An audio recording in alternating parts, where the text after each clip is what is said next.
नमस्कार दोस्तों, मैं शोभित निगम आपके अपने यूट्यूब चैनल हिंदी नाथ पर आपका स्वागत करता हूं। और जैसा कि आप लोग जान रहे हैं कि आपका एग्ज़ाम एकदम बेहद करीब आ गया है।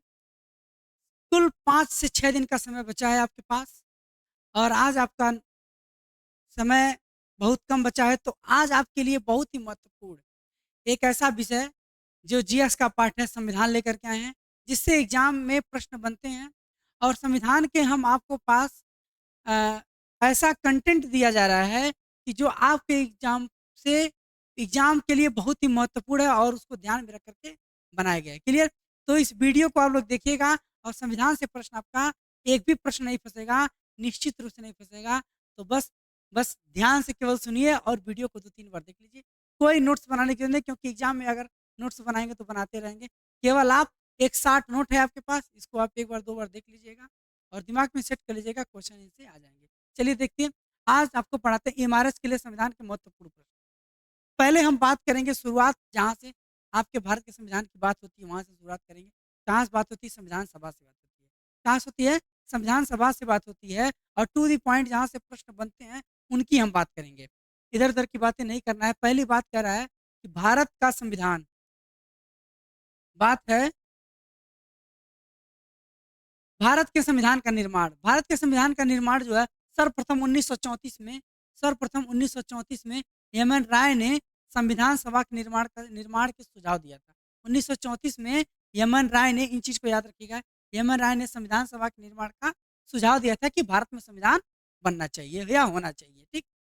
कैबिनेट मिशन का आगमन, देखिए संविधान की बात बहुत पहले से चल रही थी, लेकिन एम.एन. राय ने ये सुझाव दिया कि संविधान के निर्माण का मतलब संविधान का निर्माण होना चाहिए, ये बात कही थी। उसके बाद से अलग अलग सुझाव दिए गए, अलग अलग लोग व्यक्ति आए और फिर उसके बाद से आता है कैबिनेट मिशन। कैबिनेट मिशन आता है 24 मार्च 1946 को। कैबिनेट मिशन आता है 1942 को आता है, ये यहाँ पे थोड़ा सा 1942 में आता है, 1946 है, 1946 है, ये आपका 1946 है। कैबिनेट मिशन 1946 को दिल्ली पहुंचता है। इनमें 3 सदस्य थे। कैबिनेट मिशन 1946 को दिल्ली पहुंचता है और कैबिनेट मिशन जो आता है वो इंग्लैंड से आता है और 3 सदस्य इसमें 3 सदस्य होते हैं। सर पैंथिंग लॉरेंस, स्टोफर क्रिप्स और एवी अलेक्जेंडर, 3 व्यक्ति थे।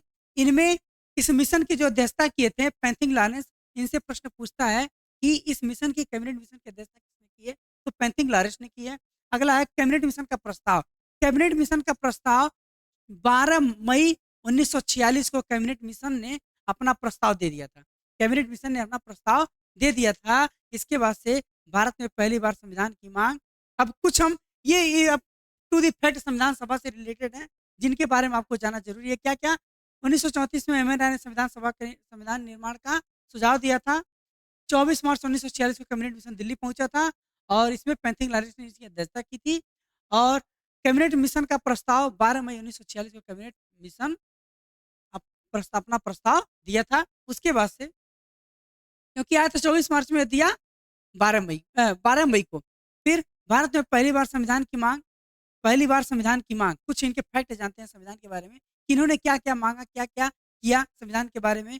तो 1895 में बाल गंगाधर तिलक ने स्वराज विधेयक के, किस विधेयक के माध्यम से? स्वराज विधेयक के माध्यम से संविधान की मांग की थी। किसकी मांग की थी? संविधान की मांग की थी। कब? 1895 में ही, यानी कि पहले से ही संविधान की बात चल रही थी। ठीक है? चलिए अब अगले देखते हैं, अगला क्या और किन्होंने क्या-क्या कहा। के एम मुंशी ने संविधान को देश की आत्मा कहा। क्या कहा? संविधान को देश की आत्मा कहा के एम मुंशी ने।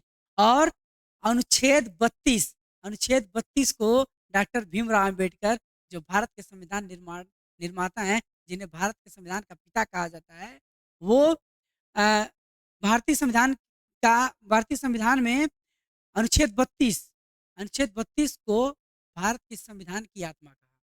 क्लियर? तो इन्होंने क्या कहा? संविधान देश की आत्मा है। सही बात है, संविधान देश की आत्मा है। देश संविधान से ही चलता है। उसके बाद से भारत का संविधान भारत की मांग पर होगा, ये कहा था महात्मा गांधी ने। क्या कहा? भारत का जो संविधान है वो भारत की मांग पर होना चाहिए। ये बातें महात्मा गांधी ने कहा था। उसके बाद से 1928 में मोतीलाल नेहरू ने नेहरू रिपोर्ट के माध्यम से मोतीलाल नेहरू ने 1928 में नेहरू रिपोर्ट के माध्यम से संविधान निर्माण का प्रयत्न किया था। संविधान निर्माण का प्रयत्न, उन्होंने संविधान निर्माण करने का प्रयास किया। उसके बाद से क्या हुआ, संविधान, परंतु वो क्या रहा, असफल रहा, वो सफल नहीं हुआ। इसके बाद से 1938 में पीटू नेहरू, 1938 में पंडित जवाहरलाल नेहरू ने जो जो बातें कही वो सब बातें आपको दिलाई जा रही है। 1938 में पंडित जवाहरलाल नेहरू ने वयस्क मताधिकार के आधार पर संविधान सभा की मांग की थी, यानी कि जो संविधान के सदस्य हों वो वयस्क मताधिकार, उनकी उनके जो उनकी आयु हो गई हो, वही उन्हीं के मताधिकार पर संविधान की सभा की मांग की थी। ठीक, उसके बाद से अगस्त 1940 में ब्रिटिश सरकार ने भारत के संविधान निर्माण की मांग को अस्थायी, देखिए इंपॉर्टेंट है ये, कब, 1940 में, अगस्त 1940 में ब्रिटिश सरकार ने भारत के संविधान के निर्माण मांग को अस्थायी मंजूरी दी। क्या दी, अस्थायी मंजूरी दी। और पूर्ण मंजूरी 1942 में क्रिप्स मिशन में किया गया। कब किया गया, 1942 में क्रिप्स मिशन आया। उस मिशन में भारतीय संविधान की मांग को क्या कर लिया गया, मान लिया गया। और उसके बाद से 1946 में संविधान सभा के सदस्यों का चुनाव होता है। फिर वही 42 में क्रिप्स मिशन आता है और वो फेल हो जाता है। फिर 1946 में कैबिनेट मिशन आता है और कैबिनेट मिशन को मंजूरी दे दी जाती है। और उसके बाद से 1946 में 1946 में संविधान सभा के सदस्यों का चुनाव होता है और अंतरिम सरकार का गठन हो जाता है। अंतरिम सरकार का गठन होता है 24 अगस्त 1946 को। 24 अगस्त 1946 को अंतरिम सरकार का गठन किया जाता है। इसके बाद से और देखिए क्या कहा गया है। इसके बाद संविधान सभा की पहली बैठक 9 दिसंबर 1946, इससे एग्जाम में प्रश्न आता है, संविधान सभा की पहली बैठक कब हुआ था, 9 दिसंबर 1946 को। इसके जो अस्थायी अध्यक्ष थे डॉक्टर सच्चिदानंद सिन्हा थे। क्या थे, डॉक्टर सच्चिदानंद सिन्हा थे। और इसके जो उपाध्यक्ष थे वो एच.सी. मुखर्जी थे। जो संविधान सभा के उपाध्यक्ष थे कौन थे, एच.सी. मुखर्जी, ये याद रखिएगा। दूसरी जो बैठक हुई थी, जो दूसरी बैठक हुई थी 11 दिसंबर 1946 को हुई थी। दूसरी बैठक कब हुई, 11 दिसंबर 1946 को। और तीसरी बैठक जब होती है संविधान सभा की, जो दूसरी बैठक होती है उसमें अस्थायी अध्यक्ष थे कौन, डॉक्टर सच्चिदानंद सिन्हा। और दूसरी बैठक में 2 ही दिन बाद डॉक्टर राजेंद्र प्रसाद को संविधान सभा का अस्थायी अध्यक्ष चुन लिया जाता है। और बी एन राव को भारतीय संविधान का सलाहकार नियुक्त किया जाता है। किसको, बी एन राव को। उसके बाद से आ जाता है 13 दिसंबर 1946 का दिन, 9 दिसंबर, 11 दिसंबर, 13 दिसंबर 1946 का दिन आता है। और उसमें उद्देश्य प्रस्ताव लाया जाता है, किसके द्वारा, पंडित जवाहरलाल नेहरू द्वारा उद्देश्य प्रस्ताव लाया जाता है। और 22 जनवरी 1947 को उद्देश्य प्रस्ताव की मंजूरी दे दी जाती है। 22 दिसंबर 1946 को उद्देश्य प्रस्ताव की क्या कर देती है, मंजूरी दी जाती है। उसके बाद से आता है, हम क्या क्या बात कर लिए, संविधान सभा की बात कर लीजिए और संविधान के बारे में लोगों ने क्या कहा उनकी बात कर लिए। और संविधान सभा की जो बैठक प्रारंभ हुई उनकी बात कर लिए, क्योंकि इनसे प्रश्न आपके एग्जाम में आते हैं। तो चलिए अब हम बात करते हैं संविधान सभा की प्रस्तावना की। संविधान सभा की प्रस्तावना बहुत ही महत्वपूर्ण है। कहा जाता है कि संविधान सभा की प्रस्तावना से टू द पॉइंट क्वेश्चन आ जाते हैं। क्या क्या, देखिए, कहा जाता है कि संविधान में 3 शब्द हैं। कहा जाता है कि हम भारत के लोग भारत को एक प्रभुत्व संपन्न, समाजवादी, पंथ निरपेक्ष, लोकतंत्रात्मक गणराज्य बनाने के लिए, यानी कि ये बातें, समाजवादी, पंथ निरपेक्ष, लोकतंत्रात्मक, ये बातें कही गई हैं बनाने के लिए, तथा उनके समस्त नागरिकों को सामाजिक, आर्थिक और राजनीतिक न्याय दिलाने के लिए, यानी कि न्याय की बात करता है हमारी प्रस्तावना में, न्याय की बात करता है। और कितने न्याय की, न्याय की बात करता है। और 3 न्याय, कौन कौन से, सामाजिक, सामाजिक, आर्थिक और राजनैतिक न्याय की बात करता है। हमारा संविधान क्या बात करता है, 3 बातें करता है, सामाजिक, आर्थिक और राजनीतिक बातें की बात करता है।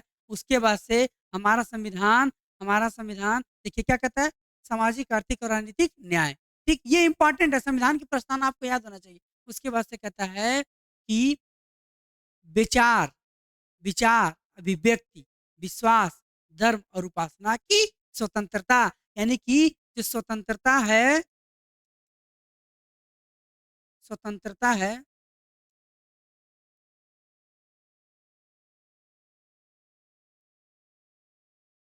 स्वतंत्रता, स्वतंत्रता कितने प्रकार के? 5 प्रकार के। किस चीज़ का? विचार, अभिव्यक्ति,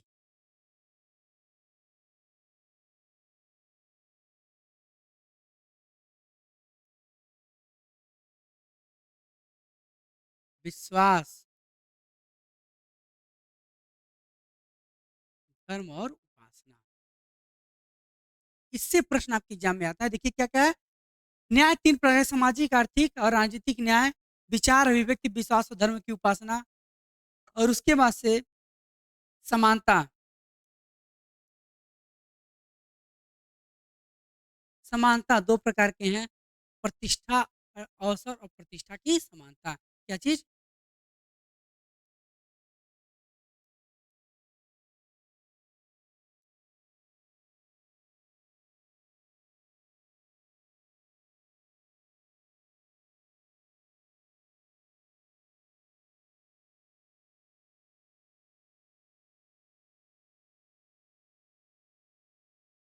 अवसर और प्रतिष्ठा की समानता। देखिए हमारा संविधान क्या-क्या बात करता है? हमारा संविधान बात करता है कि प्रस्तावना में क्या कहा गया है कि हम भारत के लोग भारत को एक संपूर्ण प्रभुत्व संपन्न, समाजवादी, पंथ निरपेक्ष और लोकतंत्रात्मक, ये तीनों बातें संविधान 42वां संविधान संशोधन 1976 में जोड़ा गया था। संविधान की प्रस्तावना में 3 शब्द समाजवादी, पंथ-निरपेक्ष और लोकतंत्रात्मक गणराज्य, यानी तीनों बातें जोड़ी गई थी। पंथ-निरपेक्ष को धर्मनिरपेक्ष भी कहते हैं। तो ये तीनों बातें जोड़ी गईं और क्या दिया गया? संविधान न्याय 3 प्रकार के सामाजिक, आर्थिक और राजनीतिक न्याय। इससे प्रश्न आपके पूछे जाते हैं कि सामाजिक, आर्थिक और राजनीतिक न्याय की बात कहाँ की गई है? तो कहाँ पे की गई है? संविधान की प्रस्तावना में की गई है। उसके बाद से कहा जाता है कि अ, स्वतंत्रता हमारे संविधान की प्रस्तावना में कितने प्रकार की स्वतंत्रता की बात की गई है? तो 5 प्रकार के विचार, अभिव्यक्ति, विश्वास, धर्म और उपासना की। और समानता की बात किया जाए तो अवसर और प्रतिष्ठा की समानता की बात, यानी कि अवसर भी मिले और लोगों को प्रतिष्ठा भी मिले, इनकी बात कहा गया है। और उसके बाद से कहा गया है कि व्यक्ति गरिमा और राष्ट्र की एकता बनाए रखने के लिए तथा उनके समस्त नागरिकों को व्यक्ति गरिमा और राष्ट्र की एकता बनाए रखना है। और उसके बाद से क्या कहा गया है? उसके बाद से संविधान कब बन के तैयार हुआ, ये भी बात कहा गया है। कहा गया है 26 नवंबर 1949 को हमारा संविधान बन के कब तैयार होगा? 26 नवंबर। हमारा संविधान कब बन के तैयार हुआ? 26 नवंबर 1949 को बन करके हमारा संविधान तैयार हुआ। तो ये हो गए प्रस्तावना की बात। प्रस्तावना में इतनी बातें कही गई हैं। ये प्रस्तावना आप लोग याद रखिएगा, इन चीज़ों को दिमाग में रखिएगा। आगे हम आते हैं, आगे देखते हैं संविधान के और बारे में, क्योंकि आज आज और 1 दिन और 2 वीडियो आपके पास संविधान के लाने वाले हैं, ताकि उसमें आपका पूरा संविधान के प्रश्न जो महत्वपूर्ण हैं, उनको कवर किया जा सके। ठीक है? चलिए अब आते हैं, हम बात करते हैं संविधान की महत्वपूर्ण अनुसूचियों की। किसकी बात करेंगे? संविधान की महत्वपूर्ण अनुसूची की बात करेंगे। देखिए, पहली अनुसूची में कहा गया है, भारत के संविधान में कुल 12 अनुसूची हैं। मूल संविधान में 8 अनुसूची थी। बाद में जाकर के संविधान संशोधन करके 4 अनुसूची और जोड़ा गया। कुल अनुसूचियाँ हो गई 12। कुल कितनी हैं? कुल अनुसूचियाँ कितनी हैं? कुल कितनी हैं? 12। और मूल में कितनी थी? मूल संविधान में 8 थी। कुल हो गई हैं 12 और मूल थी 8। ठीक? तो पहली अनुसूची की बात किया जाए, पहली अनुसूची में कहा गया है, पहली अनुसूची में ये कहा गया है कि भारत राज्यों का संघ, क्या कहा गया? भारत राज्यों का संघ। भारत एक देश है। भारत क्या है? देश है। और उसमें क्या है? राज्य हैं। भारत राज्यों का संघ है, यानी कि राज्यों का समूह है। भारत में कुल 28 राज्य हैं, 28 राज्य हैं और 8 केंद्र शासित प्रदेश हैं। टोटल मिलकर के हो जाते हैं आपके 36। तो भारत राज्यों का संघ है, यानी कि राज्यों का एक समूह है भारत। और उसमें 28 राज्य और 26 8 केंद्र शासित प्रदेश है। कुल मिलाकर कितने हो गए? कितने हो गए? 36 हो जाते हैं। उसके बाद से दूसरी अनुसूची की बात किया जाए, दूसरी अनुसूची में बात किया जाता है वेतन। देखिए अनुसूची याद करना बहुत ही आसान है। कैसे याद करते हैं? देखिए, पहले हम इसको बता देते हैं आपको। देखिए, पहला में दूसरी अनुसूची में बात की गई है विभिन्न पदाधिकारियों का वेतन। दूसरी अनुसूची में किसकी बात की? विभिन्न पदाधिकारियों का वेतन, यानी कि जो बड़े उच्च पद के अधिकारी हैं, जैसे राष्ट्रपति हुए, उपराष्ट्रपति हुए, उच्चतम न्यायालय के मुख्य न्यायाधीश हुए और सीएजी और भी जो भी उच्च पदाधिकारी लोग हैं, उनके वेतन की बात की, उनके वेतन और भत्ते की बात की जाए। उनको वेतन क्या दिया जाए, भत्ते किया जाए, इसकी बात की गई अनुसूची 2 में। ठीक है? अगली बात करते हैं तीसरी अनुसूची की। तीसरी अनुसूची में कहा गया शपथ। तीसरी अनुसूची में क्या कहा गया है? शपथ कहा गया है और शपथ में ये कहा गया है कि जो उच्च पदाधिकारी लोग हैं, उनके वेतन की बात की गई है और उनके शपथ की बात की गई है। जो उच्च अधिकारी हैं, राष्ट्रपति, उपराष्ट्रपति, भारत के CAG, solicitor general, attorney general, ये सब जो हैं महान न्यायवादी, इन सब चीज़ों के शपथ के बारे में बात की गई है तीसरी अनुसूची में। और चौथी अनुसूची में बात की गई है राज्यसभा का प्रतिनिधित्व, यानी कि राज्यसभा में कितने प्रतिनिधित्व हैं, राज्य से और केंद्र से जो खींच करके जाते हैं, कितने सदस्य हैं, उनके प्रतिनिधित्व की बात की गई है। मतलब कितने सदस्य उसमें प्रतिनिधित्व करेंगे, ये बात की गई है अनुसूची 4 में। अनुसूची 5 में देखिए क्या कहा गया है। अनुसूची 5 में एससी एसटी पर प्रशासन की बात की गई। मतलब एससी एसटी का प्रशासन कैसे चलाया जाए, इनके बारे में बात की गई है इसमें अनुसूची 5 में। ठीक है, चलिए बात करते हैं अनुसूची 6 की। अनुसूची 6 में कहा गया है असम, मेघालय, मिजोरम, त्रिपुरा राज्य के जनजातीय क्षेत्र में प्रशासन। असम, मेघालय, मिजोरम, त्रिपुरा में जनजातीय क्षेत्र में प्रशासन की बात की गई है। उनके प्रशासन के बारे में, उनको कैसा प्रशासन दिया जाए, उनको कैसे ट्रीट किया जाए, इन सब बातें किसमें की गई हैं? छठी अनुसूची में किया गया है। बात करते हैं 7वीं अनुसूची की। 7वीं अनुसूची में आप पढ़ रहे हैं शक्तियों का बंटवारा, यानी कि शक्तियों का बंटवारा से मतलब ये है कि जो शक्तियाँ हैं, जो शक्तियाँ उनको वितरण कैसे किया जाए, केंद्र को क्या दिया जाए, राज्य को क्या दिया जाए और दोनों को मिलाकर किया जाए, यानी कि संघ शक्ति की बात की है किसमें? 7वीं अनुसूची में। संघ में, संघ जो संघ के पास शक्ति है वो संघ को दिया जाएगा, जो राज्य के पास शक्ति है राज्य को दिया जाएगा, और जो समवर्ती है जो दोनों के पास है, यानी कि शिक्षा की बात कर लिया जाए, चिकित्सा की बात कर लिया जाए तो समवर्ती सूची में है, राज्य और केंद्र दोनों के पास है। और शिक्षा की बात किया जाए तो केवल राज्य सरकार का है। वन की बात किया जाए तो केंद्र सरकार का है। ये इस प्रकार की अनुसूचियां हैं जो क्या की गई हैं, सीधे हस्तांतरित किए हैं कौन किसके पास रहेगा, ये आपकी शक्तियां हैं। बात करते हैं हम 8वीं अनुसूची की। 8वीं अनुसूची में भाषा से संबंधित है। 8वीं अनुसूची किससे संबंधित है? भाषा से संबंधित है, जिसमें मूल संविधान में 14 भाषाएं थी और इस समय आपके हो गई हैं 22 भाषाएं, जो संविधान संशोधन करके जोड़ा गया है कि करके। तो मूल संविधान में कितनी भाषाएं थी? 14 भाषाएं थी और अब कितना कर गया, वर्तमान में आपकी 22 भाषाएं हैं। उसके बाद से बात करते हैं 9वीं अनुसूची की।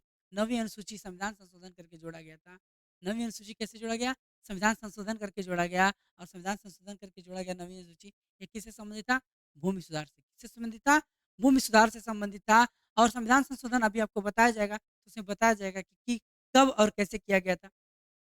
ये किया गया था 1951 में। कब किया गया था? 1951 में। 1951 में 9वीं अनुसूची भूमि सुधार से संबंधित है। ठीक है, ये पहला संविधान, ये जो भूमि सुधार जोड़ा गया, ये पहला संविधान था। क्या था? पहला संविधान संशोधन था। पहला संविधान संशोधन था। ठीक है, पहला संविधान संशोधन था। उसके बाद से हम बात करते हैं, 9 तक बात हो गया। अब हम बात करते हैं 10वीं अनुसूची की। 10वीं अनुसूची आपका बहुत ही महत्वपूर्ण है। 52वां संविधान संशोधन करके जोड़ा गया। दल बदल कानून से संबंधित। किससे संबंधित है? दल बदल कानून से संबंधित है। दल बदल कानून वह कानून होता है जिसमें अगर कोई व्यक्ति किसी पार्टी से चुनाव जीतकर किसी अन्य पार्टी में शामिल हो जाता है तो उनकी सदस्यता रद्द कर दी जाती है। ये अनुसूची 10 में कहा गया है, दल बदल कानून से संबंधित है। क्लियर? चलिए, तो अब हम बात करते हैं दल बदल कानून के बारे में। अच्छे से बात किया जाएगा संविधान संशोधन में। ठीक है, तो ये हम अनुसूची पढ़ रहे थे, अनुसूची पढ़ लेते हैं। अब हम बात करते हैं 11वीं अनुसूची की। देखिए, बात करते हैं 11वीं अनुसूची की। 11वीं अनुसूची, 11वीं अनुसूची पंचायती राज से संबंधित है। 73वां संविधान संशोधन 1992, 73वां संविधान संशोधन करके 1992 पंचायती राज अधिनियम लाया गया। पंचायती राज अधिनियम लाया गया, जिसमें यह निश्चित करा दिया गया कि पंचायती राज होना हर राज्य में महत्वपूर्ण है। तो लाया गया पंचायती राज अधिनियम, 73वां संविधान संशोधन 1992 में। और उसके बाद से उसी के साथ जब कहा गया कि गांव में पंचायती राज मतलब पंचायतें होनी चाहिए, तो शहर में भी होना चाहिए। इसके लिए लाया गया 12वीं अनुसूची। क्या लाया गया? 12वीं अनुसूची, जो स्थानीय स्वशासन से था, नगरीय निकाय से संबंधित था, तो लाया गया 12वीं अनुसूची। ठीक, तो ये थे आपकी अनुसूची। अब देखिए अनुसूची याद कैसे किया जाएगा। फंसता है कि बच्चे याद कैसे करें। याद कैसे करें, तो देखिए एक-एक कीवर्ड को किसी भी संविधान के या किसी भी चैप्टर के या कोई भी इतिहास का, ऐसा भूगोल है, कोई भी चीज़ हो, उनका एक कीवर्ड पकड़िए। उनके एक कीवर्ड को पकड़िए और उनको क्या करिए, धीरे-धीरे ऐसे उँगली पे नचाइए। ठीक है? देखिए हम कैसे नचाते हैं और आप भी ऐसे ही नचाइएगा, निश्चित रूप से याद हो जाएगा। देखिए, पहली अनुसूची पहली अनुसूची जो बात किया गया भारत राज्यों का संघ होगा, ठीक? दूसरी अनुसूची बात किया गया वेतन का कीवर्ड केवल पकड़ना है, दूसरी अनुसूची बात किया गया वेतन का। तीसरी अनुसूची में शपथ की बात की गई है और चौथी अनुसूची में राज्यसभा में निर्वाचित सदस्यों की बात की गई है। 5वीं अनुसूची में एसटी-एसटी से संबंधित प्रशासन संबंधित है। छठी अनुसूची असम, मेघालय, मिज़ोरम, त्रिपुरा को विशेष राज्य का दर्जा। असम, मेघालय, मिज़ोरम, त्रिपुरा राज्य को विशेष राज्य मतलब प्रशासन से संबंधित उनके विशेष राज्य का दर्जा दिया गया है। और 7वीं अनुसूची शक्तियों का बँटवारा है, संघ, राज्य और केंद्र है। उसके बाद से हम बात करते हैं 8वीं अनुसूची भाषा से संबंधित है, 9वीं अनुसूची आपका भूमि सुधार से है, 10वीं अनुसूची दल-बदल कानून है, 11वीं अनुसूची पंचायती राज है, 12वीं अनुसूची स्थानीय स्वशासन है। ऐसे आप पढ़ेंगे तो निश्चित रूप से आपको याद हो जाएगा। एक बार फिर से हम रिपीट कर देते हैं आपको, देखिए कैसे याद करेंगे। पहली अनुसूची भारत राज्यों का संघ, दूसरा वेतन, तीसरा शपथ, चौथा राज्यसभा में निर्वाचित सदस्य, 5वां एससी-एसटी, छठा असम, मेघालय, मिजोरम, त्रिपुरा राज्य को विशेष राज्य का दर्जा, 7वीं अनुसूचित शक्तियों का बँटवारा, 8वां भाषा, 9वें भूमि, 10वां में दल-बदल, 11वां पंचायती राज, 12वां में स्थानीय स्वशासन। ऐसे याद करेंगे मुश्किल से 30 से 1 स 30 से 1 मिनट के अंतर्गत, 30 से 60 सेकंड के अंतर्गत पूरी अनुसूची आप ऐसे अंगुली पढ़ना चाहेंगे, तो ऐसे याद करेंगे तो अनुसूची आपको जल्दी से याद हो जाएगा। चलिए और आपको और दिक्कत होगा तो क्या करेंगे बार-बार वीडियो 2-3 बार देख लेंगे, आपको निश्चित रूप से याद हो जाएगा। आइए अगले टॉपिक की बात करते हैं। अगला टॉपिक की बात करते हैं महत्वपूर्ण भाग।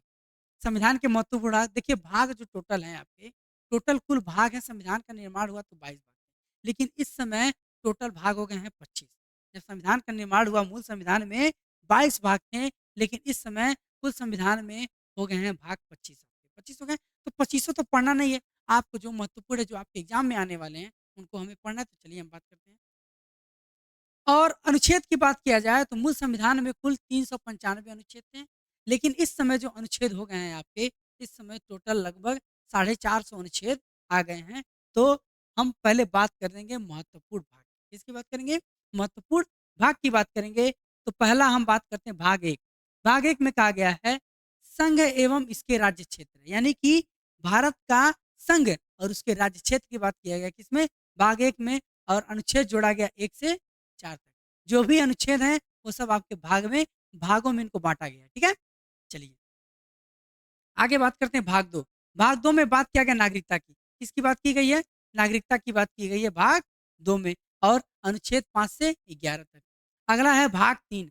भाग 3 में मौलिक अधिकार की बात की है। किसकी बात की गई? भाग 3 में मौलिक अधिकार की अनुच्छेद 12 से 35 तक। उसके बाद से भाग भाग आता है भाग 4 का। कौन-सा भाग आता है? भाग 4 का मौलिक कर्तव्य। क्या आता राज्य के 4 आता है, भाग 4 राज्य के नीति निर्देशक सिद्धांत।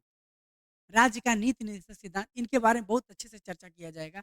राज्य का नीति निर्देशक सिद्धांत और मौलिक अधिकार, इनका एक वीडियो हम स्पेशल लाने वाले हैं आपके लिए, क्योंकि ये बहुत महत्वपूर्ण है और इनका अनुच्छेद एक-एक अनुच्छेद भी महत्वपूर्ण है। तो मौलिक अधिकार और राज्य के नीति निर्देशक तत्व, इनके लिए एक वीडियो एक ही में लेकर के आया जाएगा और एक वीडियो और आपको लेकर के आएँगे, जो टोटल पूरा अनुच्छेद रहेगा, पूरा अनुच्छेद महत्वपूर्ण अनुच्छेद रहेगा, जिसको आप उँगली पे नचाएँगे ऐसे, जैसे अभी अनुसूची नचा रहे थे ना, ऐसे अनुच्छेद को नचाएँगे। ठीक है? तो निश्चित रूप से आपको अनुच्छेद भी याद आ जाएगा और यकीन मानिए कि आपके एग्ज़ाम में एक भी क्वेश्चन फँसने वाला नहीं होगा, संविधान से अगर पूरा वीडियो देख कर के जाते हैं। क्लियर? चलिए, अब कहाँ से भाग 4 की बात हो गई, राज्य के निःशक्त सिद्धांत, अनुच्छेद 36 से 51 है। भाग 4 क मौलिक कर्तव्य 51 क में ले लिया गया है और भाग 5 की बात किया जाए, संघ और केंद्र के बारे में बात किया जाए, यानी कि केंद्र सरकार की क्या-क्या चीज़ें हैं उनके बारे में, जैसे राष्ट्रपति हैं, प्रधानमंत्री हैं, सीजीए है, उच्चतम न्यायालय है, इन सब के बारे, ये सब केंद्र से संबंधित है ना, तो केंद्र के बारे में बात किया गया है भाग 5 में। भाग 6 में राज्य सरकार की बात किया जाएगा, जैसे राज्य सरकार है, सॉलिसिटर जनरल हैं, राज्यपाल हैं, मुख्यमंत्री हैं, विधान परिषद है, विधानसभा है, इन सब की बात की गई किसमें? और हाई कोर्ट है, ये सब बात किया गया है राज्य सरकार वाले में, यानी कि राज्य सरकार किसमें है? भाग 6 में है। भाग 9 की बात कर ली जाए, 7-8 छोड़ दीजिए, 9 की बात किया जाए, 9 में पंचायती राज की बात किया गया है और 9 क में अनुसूची लाई गई थी ना, अनुसूची, तो संविधान संशोधन करके लाया गया था।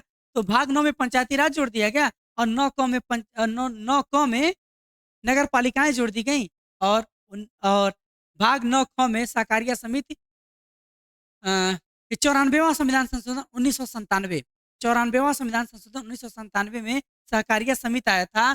तो पंचायती राज 9 पंचायती राज स्थानीय स्वशासन 9 क और 9 ख आपका सहकारिता समिति है। इसको याद रखिएगा, बहुत ही महत्वपूर्ण है। अगले हम भाग की बात करते हैं। अगला जो भाग है आपके पास भाग है 15। भाग कौन सा है? 15 है, जिसमें निर्वाचन की बात की है। क्या बात किया गया? निर्वाचन और अनुच्छेद 324 से 329 क तक बात किया गया है। उसके बाद से भाग 17 की बात करते हैं। भाग 17 में राजभाषा है, बहुत ही महत्वपूर्ण है, बहुत ही महत्वपूर्ण है। राजभाषा के एक अलग ही टॉपिक है। क्यों? राजभाषा एक अलग ही टॉपिक है और अनुच्छेद 343 से 351 तक बात किया गया है। उसके बाद से भाग 18 में भाग 18 बहुत ही महत्वपूर्ण है, आपात उपबंध की बात की। किसकी? आपात उपबंध की बात की गई है। आपात उपबंध 352 से 360 अनुच्छेद 352 से 360, जिसमें बात किया गया है 352 में राष्ट्रीय आपातकाल, 356 में राष्ट्रपति शासन और 360 में बात किया गया वित्तीय आपातकाल। 3 प्रकार के आपके आपातकाल हैं। तो पहला में बात किया गया है राष्ट्रपति शासन, दूसरा बात किया गया है राष्ट्रीय आपातकाल और तीसरा बात किया गया वित्तीय आपातकाल। 3 प्रकार के आपात हैं। इसके बाद से बात करते हैं भाग 20 की, संविधान संशोधन की प्रक्रिया, अनुच्छेद 368 बहुत ही महत्वपूर्ण है। अगर संविधान में संशोधन करना है, जैसे कि अनुसूची लाया गया, प्रस्तावना में 3 शब्द जोड़ा गया और भी बहुत सारे संविधान संशोधन की बात की गई है।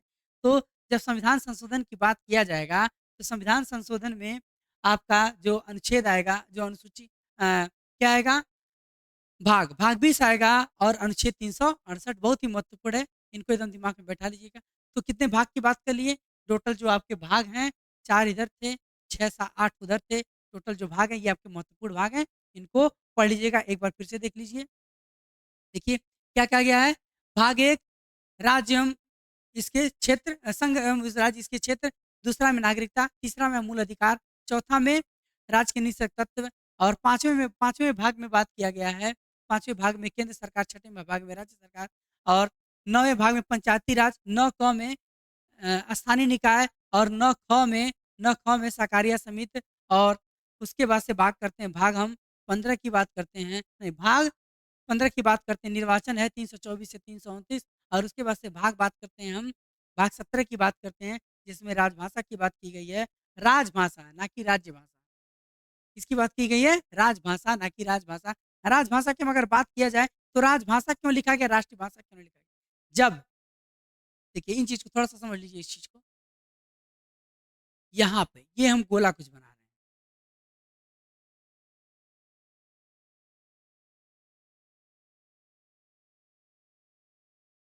ये एक गोला बना दिया, ठीक है। देखिए हम बात करते हैं मातृभाषा, फिर उसके बाद से बात करते हैं बोली की, फिर उसके बाद करते हैं हम उपभाषा की, उसके बाद से बात करते हैं हम राजभाषा की, उसके बाद से बात करेंगे हम राष्ट्रीय भाषा की, उसके बाद से बात करेंगे हम अंतर्राष्ट्रीय भाषा की। तो देखिए पहला जहाँ पर आप ये वाला जो दिया गया है, ये वाला ये वाला ये वाला जो भाग दिया गया है, ये वाला ये पहला गोला ये बताता है मातृभाषा किसको, मातृभाषा। ये वाला जो गोला है आपका, ये बोली को बताता है, और ये वाला जो गोला है ये आपको उपभाषा, और ये वाला जो गोला है आपका राजभाषा, और जो लास्ट गोला है ये वाला, ये आपको बताता है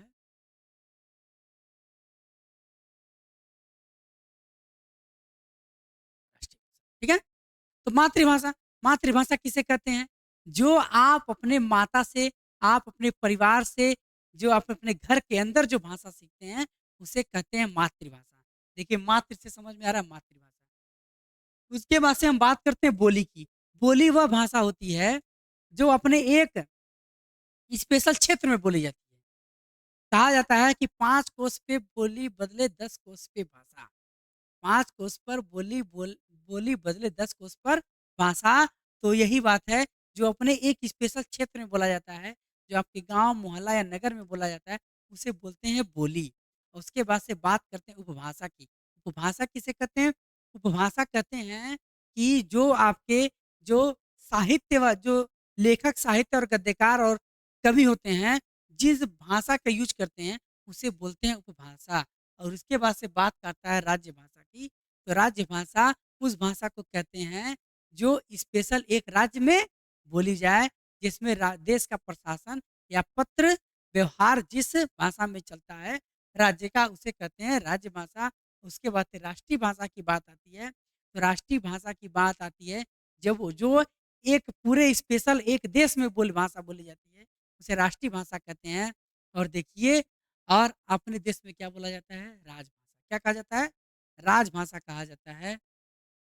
अपने देश में राजभाषा, राजभाषा इसलिए कहा जाता है कि अपने देश की एक भाषा नहीं है, क्योंकि अलग-अलग राज्य में अलग-अलग भाषाएँ बोली जाती हैं। इसीलिए अपने देश की एक भाषा नहीं है, इसलिए इसको राजभाषा कहा गया। और अनुच्छेद 343 से 351 में है। और 18 में आपात उपबंध है। और भाग 20 में संविधान संशोधन की प्रक्रिया, ये आपको याद रहना चाहिए। उसके बाद से हम बात करते हैं महत्वपूर्ण संविधान संशोधन की। किसकी बात करेंगे? महत्वपूर्ण संविधान संशोधन की बात करते हैं। तो चलिए आ जाते हैं, बात करते हैं महत्वपूर्ण संविधान संशोधन की। देखिए, समझाने तो बहुत सारी चीज़ें हैं। आपको समझाने वाली चीज़ें भी हैं, बताने वाली चीज़ें भी हैं। लेकिन इम्पोर्टेंट वो कराया जा रहा है जो आपके एग्ज़ाम के लिए महत्वपूर्ण है। तो एग्ज़ाम को महत्वपूर्ण ध्यान में रख करके इनको पढ़ाया जा रहा है। देखिए, अगर हम बात करते हैं महत्वपूर्ण संविधान संशोधन, किसकी बात करेंगे? महत्वपूर्ण संविधान संशोधन की। देखिए, पहला संविधान संशोधन, पहला संविधान संशोधन 1951 अनुसूची 9 जोड़ी गई। इसको याद कर लीजिएगा। संविधान संशोधन एकदम याद कर लीजिए, आपके एग्जाम में आने वाला चीज़ है ये। 9वीं अनुसूची जोड़ी गई, जो किससे संबंधित था? भूमि सुधार से संबंधित था। यानी कि भूमि सुधार 1950 में देश आज़ाद हुआ। 1950 में देश आज़ाद हुआ और 1951 में पहला संविधान संशोधन हो गया।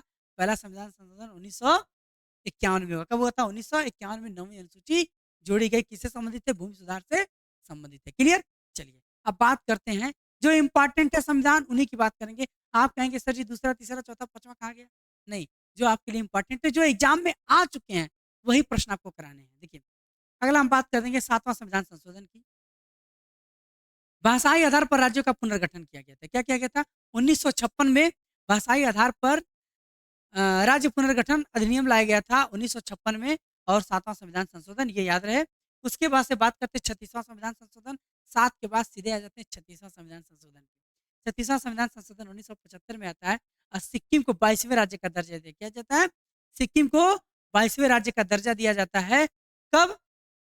1975, 36वां संविधान संशोधन। ठीक है, महत्वपूर्ण है ये। उसके बाद से आता है 42वां संविधान संशोधन, जो बहुत ही महत्वपूर्ण है। अगर संविधान संशोधन से कोई प्रश्न उठता है तो इन्हीं से आता है। कौन? इसे क्यों कहते हैं? क्योंकि इसे कहते हैं 42वां संविधान संशोधन इंपॉर्टेंट इसलिए है, 1976 में आया था। इंदिरा गांधी की सरकार थी। किसकी सरकार थी? इंदिरा गांधी की सरकार थी। और इसे बोला जाता है लघु संविधान। क्या बोला जाता है? भारत का लघु संविधान बोला जाता है। और क्या हुआ था इसमें? प्रस्तावना में 3 शब्द जोड़े गए थे। अभी हम आपको प्रस्तावना पढ़ाए हैं और प्रस्तावना में बताए हैं।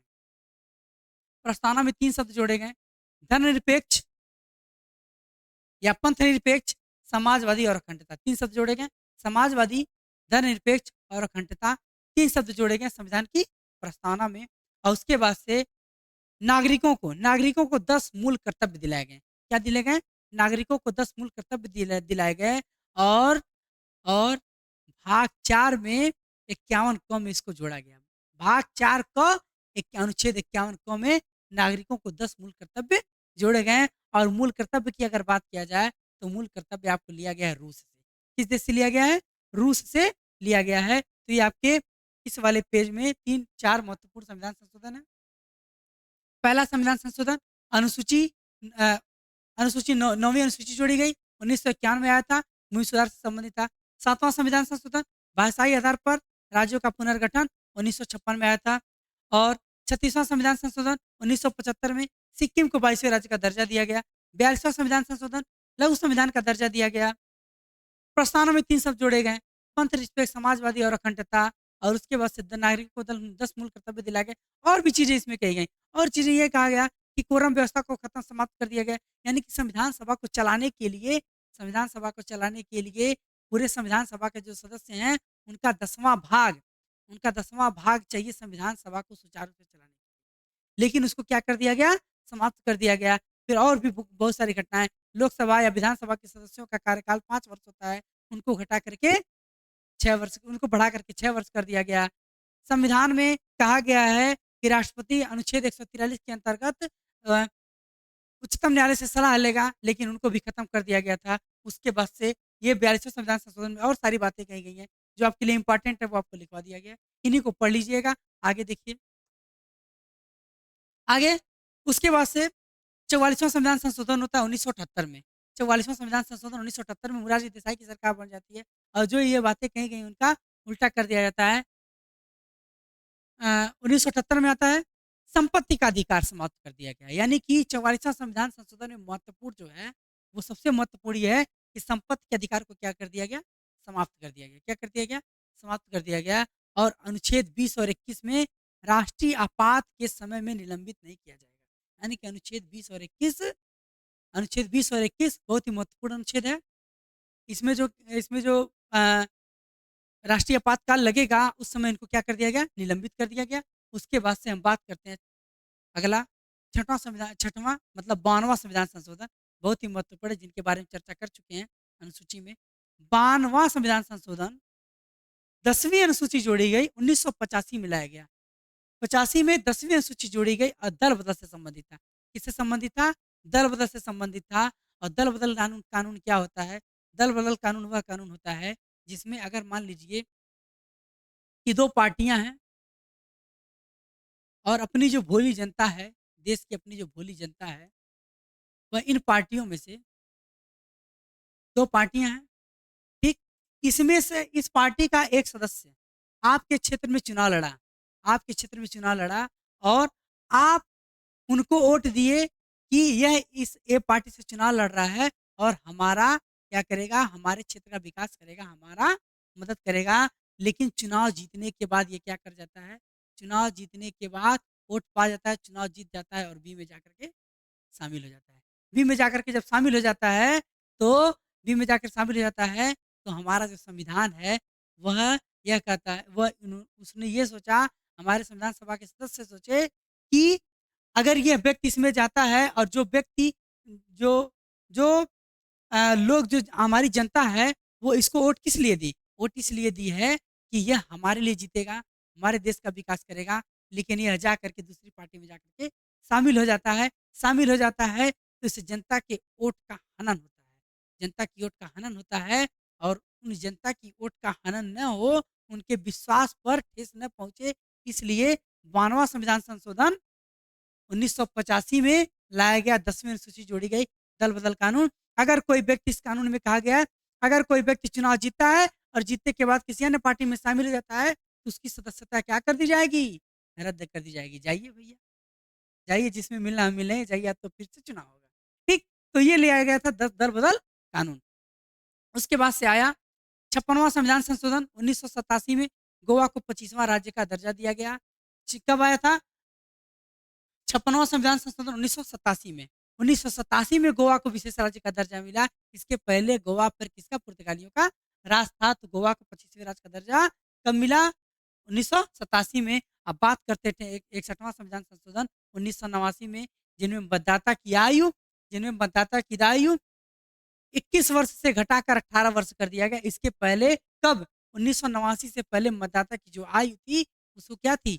21 वर्ष थी। अब उसको हटा कर कितना कर दिया गया? 18 वर्ष। आप लोग जब वोट डालने जाते होंगे तो देखते होंगे कि हमारी आयु कितनी है? 18 वर्ष है। इसके बाद से आता है 69वां संविधान संशोधन 1991 में।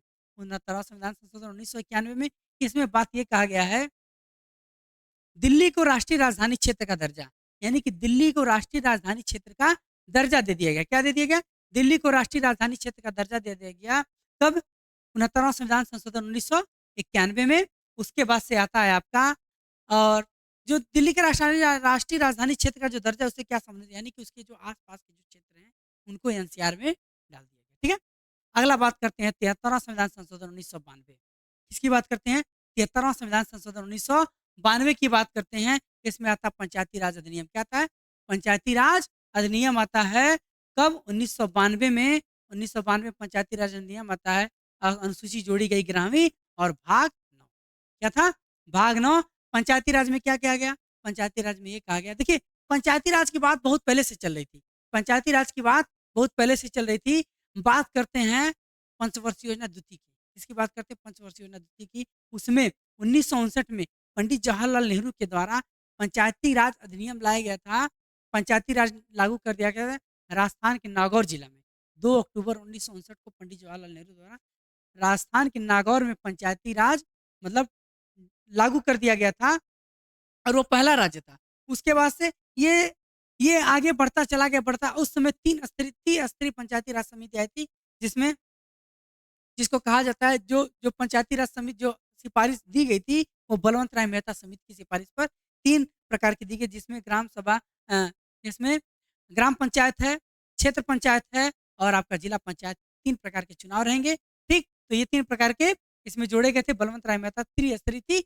बलवंत राय मेहता समिति स्तरीय पंचायती राज समिति लाया गया था, ठीक। उसके बाद से आया 74वां संविधान संशोधन। क्या आया? 74वां संविधान संशोधन, जिसमें था स्थानीय शासन, यानी कि कहा गया जब गांव में पंचायती राज लाया जाए तो शहरों में भी नगर निकाय चुनाव लाया जाए, जिसमें सभासद, पार्षद और मेयर का चुनाव होता है। आप लोग सुनते होंगे, मेयर का चुनाव, सभासद, पार्षद और मेयर का चुनाव होता है। और 12वीं अनुसूची भाग 9 को में लाया गया था, ठीक है। चलिए उसके बाद से एक और है आगे। इसमें 86वां संविधान संशोधन 2002 में लाया गया था। शिक्षा से संबंधित था। क्या क्या कहा गया? 21A में कहा गया कि 0 से 6 वर्ष, कितना? 6 से 14 वर्ष, मतलब जो 86वां संविधान संशोधन है वो आपका 2002 में लाया गया। शिक्षा से संबंधित है, बहुत ही महत्वपूर्ण है। शिक्षा से संबंधित है, बहुत ही महत्वपूर्ण है। इसमें कहा गया 21A में कि 6 से 14 वर्ष के लिए बच्चों के लिए शिक्षा अनिवार्य कर दिया गया। इसमें जोड़ा गया 21A में, और 6 से 14 वर्ष के बच्चों के लिए शिक्षा अनिवार्य कर दिया गया। और उसके बाद से दूसरा क्या बात कहा गया?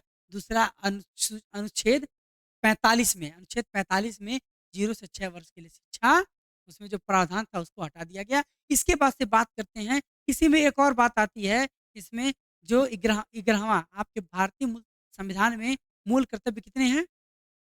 10 हैं। और 86वां संविधान संशोधन करके एक और मूल कर्तव्य जोड़ा गया। 11वां मूल कर्तव्य वो भी किससे संबंधित था? शिक्षा से संबंधित था। इसीलिए कहा जाता है 86वां संविधान संशोधन किससे? शिक्षा से संबंधित है। 11वां मूल कर्तव्य जो था वो भी किससे है? शिक्षा से संबंधित था। तो आइए अगले बात करते हैं अगले संविधान संशोधन की। अगला संविधान संशोधन 1991 क्या था? 2003 में आया था। अगला 91वां संविधान संशोधन 2003 में आया और इसमें मंत्री परिषद की अधिकतम संख्या 15% कर दी। यानी कि जो आपके केंद्र में जो मंत्री हैं, पहले बहुत सारे मंत्री होते थे, जिसको देखो उसी को मंत्री बना दिया जाता था। लेकिन अब क्या कर दिया गया? उनको सीमित कर दिया गया। कब? 2003 में 91वां संविधान संशोधन, मंत्री परिषद सदस्यों की संख्या 15%, यानी कि जितने भी सदस्य हैं उसका 15% ही मंत्री रहेंगे, ठीक है। और राज्य में क्या कहा गया? राज्य में ये कहा गया कि जो बड़े राज्य हैं या जो राज्य हैं उनमें मंत्री परिषद के सदस्य 15% रहेगा। लेकिन जो छोटे राज्य हैं, जैसे मान लीजिए सिक्किम है, गोवा है, मेघालय है, त्रिपुरा है, इसमें सदस्य की संख्या कम है, तो उनमें वहाँ क्या गया, या तो 15% या फिर 12 मंत्री रहेंगे। इतनी बातें कही गई हैं इसमें 91वां संविधान संशोधन 2003 में। और देखिए क्या जोड़ा गया? दल बदल जो कानून लाया गया था उसमें संशोधन किया गया। क्या किया गया? दल बदल कानून में संशोधन किया गया। संशोधन इसलिए अनिवार्य हो गया, 10वीं अनुसूची में तो जोड़ा गया था कि क्या कर दिया है, सदस्यता उनकी खत्म कर दी जाए। लेकिन इसमें 91 में क्यों फिर संशोधन कर दिया गया?